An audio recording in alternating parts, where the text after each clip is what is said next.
Final Fantasy VII is coming to Super Smash Bros. For Wii U as a playable character, something that no one saw coming, not even him. Star Fox Zero gets a release date of April 2016. The Legend of Zelda Twilight Princess is getting an HD port on the Wii U. I mean, really? Have we gotten to the point where games that are like, what is Twilight Princess, 6 years old, is getting an HD port? I mean, the only reason that Twilight Princess wasn't HD in the first place is because the Wii was an underpowered reason. Sorry, right. The 3 original Pokemon games for Game Boy are finally coming to the Virtual Store on the 3DS, and there was a bunch of other news as well, so if you're a Nintendo fan, check out the links in the description, or don't, if you're not a Nintendo fan. Or maybe you are a Nintendo fan, but you just are feeling confrontational today, in which case you can also not click on it. In other news, Valve Steam Machines officially launched recently, but a report from Ars Technica may be throwing a bit of a wet towel on the floor there. Their report compared frame rates for various games, some of which are maybe not the newest, but I would consider them to be AAA titles running on Windows 10 and SteamOS using the same hardware, revealing a pretty significant disparity between the performance across these platforms. I mean, we're talking sometimes gaps as much as, 30 FPS. Not to mention that my review of Alienware's Steam Machine is actually coming fairly soon, and aside from performance, which I didn't even look at, I had enough problems that made me kind of go, well, shoot. Compared to the Steam Link, which handles in-home streaming from a Windows machine for $50, and the option of buying a full computer, which at that point, really, what's another $100 for a Windows license? I really don't understand how SteamOS and Steam Machines fit in between these two things. And that was assuming performance was the same. So, quick bits time! Watch company Fossil has purchased wearable company Misfit for $260 million. Looks like we'll be seeing some more fancy looking wristbands on the market. I just hope they can find a way finally to make them fit. Asus has confirmed it plans on making a HoloLens type headset. Will it involve a spun aluminum finish? Your guess is as good as mine. And if you're a fan of the original System Shock, you're in for a treat. Developer Night Dive is working on a full-fledged remake of the classic game. It's going to be called BioShock. Facial recognition, that's passé now. Now the big thing is emotion recognition. Microsoft is working on an emotion API that will allow computers to tell whether you're happy, sad, confused, melancholic, or listless. Those really are the only 5 choices. Anger, not an option. And Dubai has signed a contract that will see its first responders equipped with jetpacks to deal with emergencies at the top of the city's skyscrapers. That is the future, my friends. And the future is now. News sources for all of today's stories can be found in the forum post linked in the video description. Irish wristwatch riding a wigwam. Nice. This week is NCIX's Holiday Door Crasher Sale event. It's November 13th.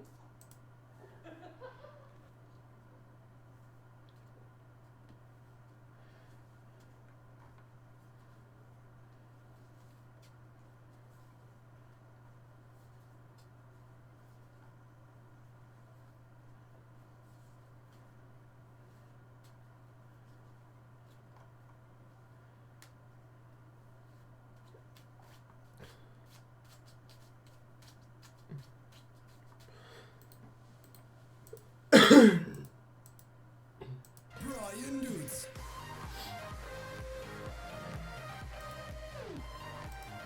Welkom bij Brian Dudes. Welkom in deze nieuwe video.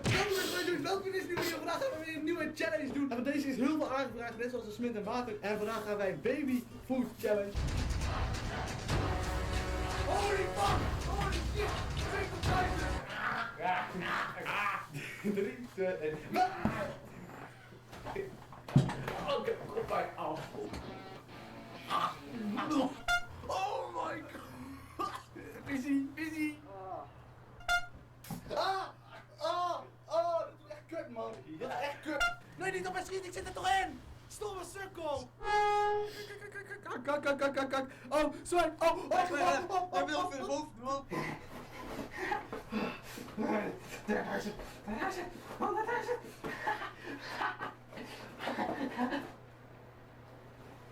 Gast, wat doe je? Ja, Dit is mijn kamer, gast. ja, nee. Ik zat even te kijken van, we hebben bijna de 100.000. What the fuck? Ja, nee. Geen sterren, we hebben artiesten, we hebben radiopresentatoren, dat zijn geen sterren. Maar vloggers, dat zijn de nieuwe sterren. Dat zijn mensen die op YouTube dingen posten. Dat kan van alles zijn. De een doet verslag van het voetbal, weer een ander geeft recept. Yo mensen, welkom bij deze intro. Wij gaan even doen, ik weet niet wat dit is. We hebben er zin in. En wij gaan fucking wat...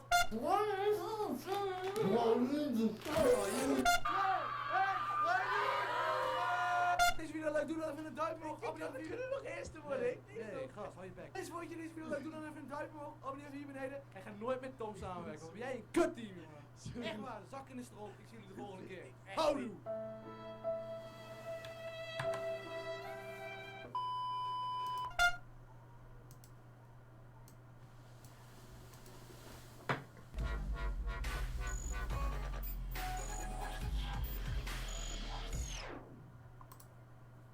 How's it going, ladies and gentlemen? Welcome back to the channel. Today I am assembling the long-awaited white build that I've been promising you and teasing you guys with on social media and whatnot for the last few weeks now. In fact, it's been so long since I first teased this build that some of you have even questioned whether or not it's still happening. But lo and behold, today is the day where I finally put the damn thing together.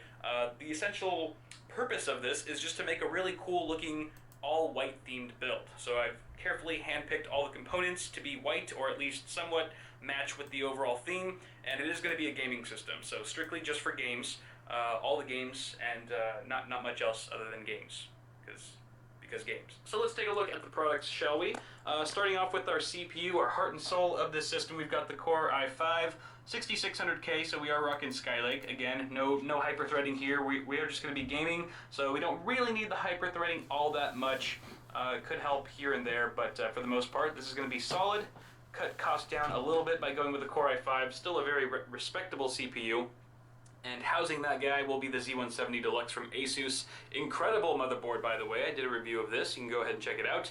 There are, there are motherboards out there that do have white PCBs just to make it a little bit more glammy and matchy-matchy. But as far as Skylake goes, I couldn't really find any great options, and this board will have to do. What am I saying? This board will have to do. This is an amazing board, and anyone should be lucky and joyous to be using it in a system.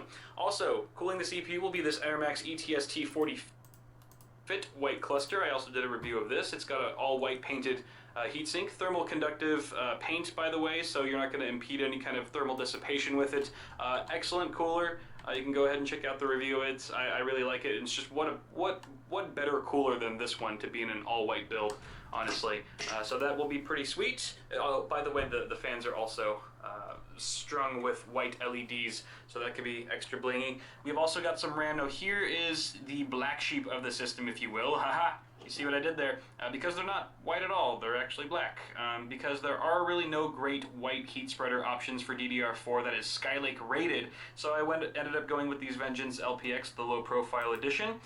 Granted, this is somewhat a white and black themed build. I guess I can't say it's all white because, as you can see from the case here, it does have some black accents. More on the case later. So this should blend in just fine. There is some yellow on the sides, but when it's installed, you're not really going to be seeing it. Just the white Corsair logo on the front, which looks rather nice. Also, these are 3200 speed, which is super blazing fast. Super kick-ass RAM, and this is 16 gigs, so we've got 4x4 gigabyte configuration there. Moving on to storage, we've got a 2 terabyte WD Black and a Samsung EO 250 gig SSD. Both really great drives. I've been using these for a lot of builds lately just because they're tried and true. I definitely have gotten some good use out of them. Honestly, you won't be seeing much of them because they'll be in the drive cages, but somehow they did manage to end up matching the overall theme by being black and white. At least a little bit there. Power supply, we've got a Fractal Design Newton 600 watt. This should be enough to drive our whole system. Honestly, this is an older power supply unit. I have used it in the past few years for a lot of testing, but it's still a really good unit. 600 watts is enough. It is semi-modular. Of course, we do have these ugly ketchup and mustard cables. Shame, for shame. But we will be using some extensions, as you'll see, so before you get an aneurysm, don't worry too much about that. Awesome little power supply, and you won't really even be seeing it much because of the power supply shroud of this case, which, by the way, is an Enthulux from Fantex. Beautiful case, the white edition. I honestly forgot that they had a white edition until I was researching chassis for this particular build and came across this guy. It's just absolutely stunning in white. I think it looks even better in white than it does in black. I really love it also because it does have a white painted interior. You see a lot of white cases these days that still have a black painted interior, but this one's like, nah. Fantex is like, nah, paint that shit white. We also have some extra case fans that we're going to be replacing with the current ones. Not that there's anything wrong with these ones, these 140s, but we have 3 more 140s here, also from Fantex, that have white LEDs in them. So again, we're just going for like all tricked out, super white and glammy. Some of you guys are going to hate it when it's all done, but I think it's going to look pretty sweet. And just to glam it up a little bit more, we do have a Fantex branded LED kit. Now this is actually intended, it's a white LED kit, of course. It's actually intended as an upgrade kit of sorts for the Enthulux for this particular case, so it's going to be just long enough to go pretty much all the way around the inside of the case to give a really nice even coat of light, which I'm really excited to see the finished product. And then of course we've got these white extension sleeves, sleeve cables that I was mentioning before for our 24-pin ATX as well as PCIe cables that will be in our video card, which I'm going to get to at the end. These are from Silverstone. Now these are just as good, I would say, you know, right on par with the BitPhoenix alternatives because they have really solid fabric construction or material, just like the BitPhoenix ones, and there's also no heat shrink, which I do appreciate. So that should serve us well. And then lastly, I don't think I mentioned this before. I grazed right over it. This is the Galax GTX 980 Hall of Fame edition. Super duper duper white card. It does have a titanium backplate. It's a bit silver there, but altogether a beautiful card. It's also one of those aesthetics that you either love it or hate it. Personally, for this build, I think it's going to look absolutely perfect. So also GTX 980 is just kick ass right there. So that's pretty much it for all the parts, guys. Let me know what you think. If you think that, you know, I should have swapped something out, or like, oh, this choice was horrible. I always like to hear your feedback on this sort of thing, so let me know. But other than that, I think it's time to build this damn thing, don't you? All right, let's go ahead and do that. I'm gonna shut up now. All right, here we go.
Boys and girls, here is the finished product in all of its glory. My, does this look nice. This is one of the nicest builds I've ever made.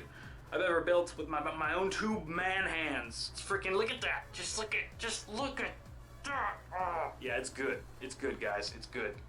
Look how clean that is. Gotta put that flap down.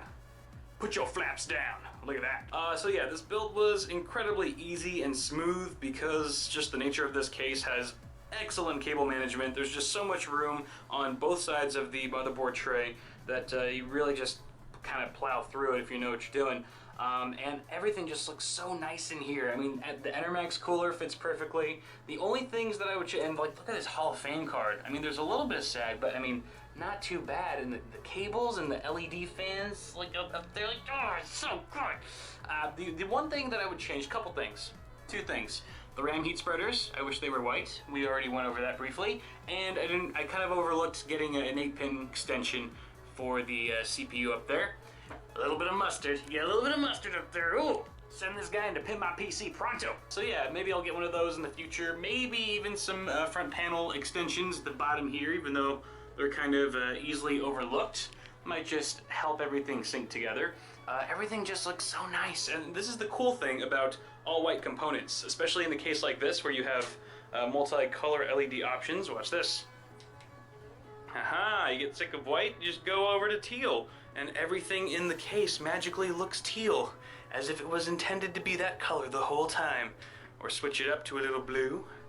Everything's blue now. Yeah, can't do that very nicely with like all red components or even all black components. So it just absorbs the color. All these white components just reflect it. Actually, I'm gonna go back to the purple because purple might be my fave. Actually, this purple, look at that. Look at that.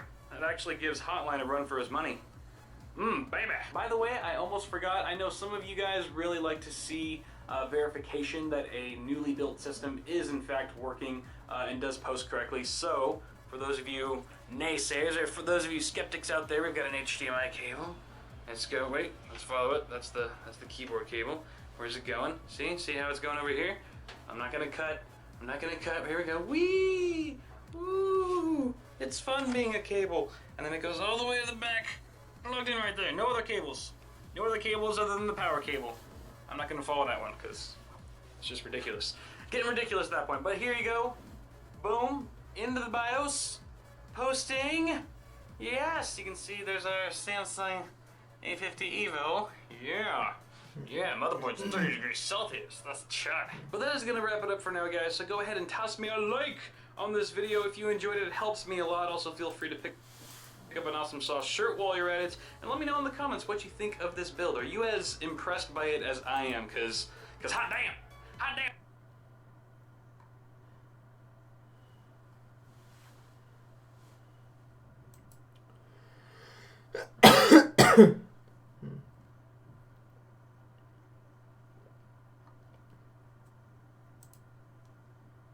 Forget about your fancy graphics cards and elaborate water.